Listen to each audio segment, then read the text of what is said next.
pemirsa, kembali lagi bersama saya, Alivia Andani Zakirarumi, selaku reporter dari Redaksi Pendidikan Nasional.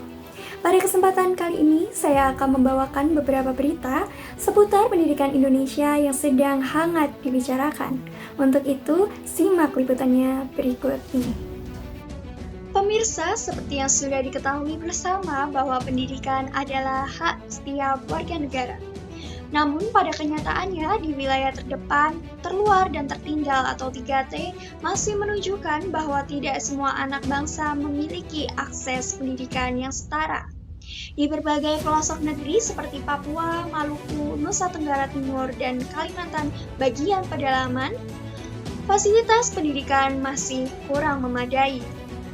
Masih banyak sekolah dasar yang hanya memiliki 2 ruang kelas saja untuk 6 tingkat pendidikan. Banyak murid yang akhirnya terpaksa belajar secara bergantian, sementara guru yang tersedia hanya 2 orang saja. Itu pun bukan pegawai negeri, melainkan hanya seorang relawan. Minimnya akses jalan, terbatasnya jaringan listrik dan internet, serta kurangnya perhatian dari pemerintah daerah memperparah kondisi ini. Tak sedikit anak-anak yang akhirnya memilih untuk putus sekolah dan memilih membantu orang tua bertani atau ikut merantau ke kota. Pemerintah sebenarnya telah meluncurkan berbagai program seperti sekolah pintar dan sekolah penggerak untuk menjangkau daerah 3T tersebut. Namun pada pelaksanaannya masih terkendala birokrasi, distribusi anggaran, serta keamanan di beberapa daerah yang rawan konflik.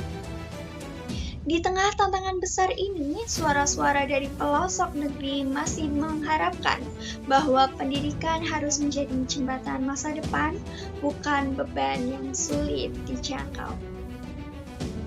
Baik pemirsa, memasuki liputan berikutnya. Menteri Pendidikan Dasar Menengah Abdul Mukti memberi sinyal akan memberlakukan kembali ujian nasional atau UN. UN akan kembali dilaksanakan pada tahun 2026. Menteri Pendidikan Dasar Menengah Mendikdasmen Prof. Abdul Mukti mengatakan UN akan digelar dengan model terbaru. Pada pelaksanaannya nanti, kata Prof. Mukti, pemerintah tidak akan menggunakan istilah ujian dalam pelaksanaan UN tersebut.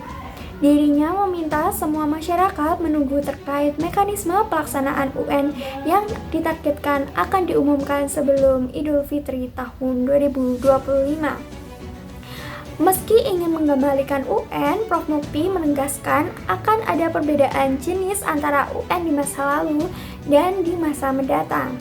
Maka dari itu, pihaknya bakal mengkaji semua aturan sehingga bisa memutuskan kebijakan yang terbaik.